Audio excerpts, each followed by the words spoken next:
తెలంగాణలో పార్లమెంట్ ఎన్నికల ఫలితాలపై కాంగ్రెస్ హైకమాండ్ పోస్ట్ మార్టం చేపట్టడం ఎమ్మెల్యేలకు తలనొప్పిగా మారిందనే టాపిక్ వినిపిస్తోంది. అసెంబ్లీ ఎన్నికల్లో తాము గెలిచినా పార్లమెంట్ ఎన్నికల్లో తమ నియోజకవర్గాల్లో ఓట్లు తగ్గడానికి గల కారణాలను కురియన్ కమిటీ సేకరిస్తుండటంతో ఏం చెప్పాలనే ఆలోచనలో పడ్డారట ఎమ్మెల్యేలు. తెలంగాణ పార్లమెంట్ ఎన్నికల్లో 12 సీట్లలో గెలుపు లక్ష్యంగా పెట్టుకుంది కాంగ్రెస్ పార్టీ.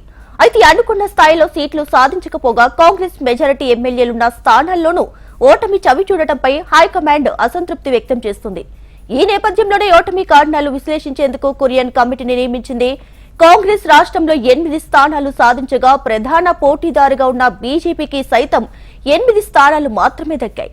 కేవలం 5 నెలల వ్యవధిలోనే ఈ స్థాయిలో కాంగ్రెస్ పార్టీకి ఓట్లు తగ్గడానికి కారణాలు ఏంటని నేతలను ప్రశ్నిస్తుంది ఫ్యాక్ట్ ఫైండింగ్ కమిటీ.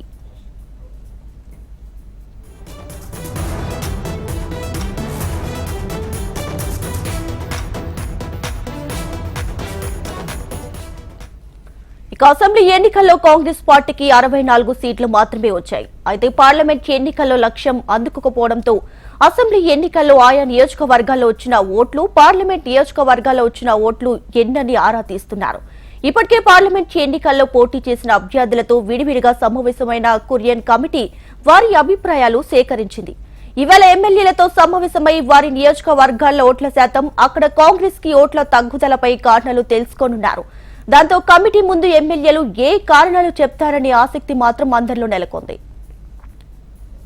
అయితే కాంగ్రెస్ పార్టీ నేతల్లో మాత్రం 8 చోట్ల కాంగ్రెస్ అభ్యర్థుల ఓటమికి టికెట్ల కేటాయింపులే కారణమనే టాక్ వినిపిస్తుంది. చేవెళ్ల, సికింద్రాబాద్, మల్కాజ్గిరి పార్లమెంట్ స్థానాల్లో కాంగ్రెస్ కి అభ్యర్థులు లేకపోవడం ఒక కారణమైతే, మొదటి నుండి కాంగ్రెస్ లో ఉన్న వాళ్లకు కాకుండా బీఆర్ఎస్ నుంచి చేరిన వారికి టికెట్లు ఇవ్వడం వల్ల ఓడిపోయారనే చర్చ జరుగుతుంది.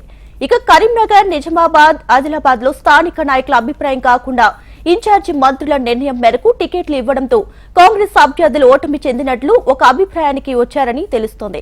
మహబూబ్ నగర్ పార్లమెంట్ పరిధిలో మెజారిటీ స్థానాలు కాంగ్రెస్ ఎమ్మెల్యేలు ఉండి గెలవలేకపోయారు. బీజేపీకి ఒక్క ఎమ్మెల్యే లేకపోయినా గెలిచింది. ఇక మెదక్లోనూ ఒక్క ఎమ్మెల్యేల లేకపోయినా పార్లమెంట్ స్థానం బీజేపీకి దక్కింది. ఈ స్థానాల్లో కూడా మొదటి నుండి కాంగ్రెస్ లో ఉన్న వారికి టికెట్ ఇస్తే బాగుండేదనే చర్చ నేతలు నడుస్తుంది. ఇవాళ కమిటీతో భేటీ సందర్భంగా ఎమ్మెల్యేలు కూడా ఇవే కారణాలు చెప్పే అవకాశాలున్నట్లు తెలుస్తోంది.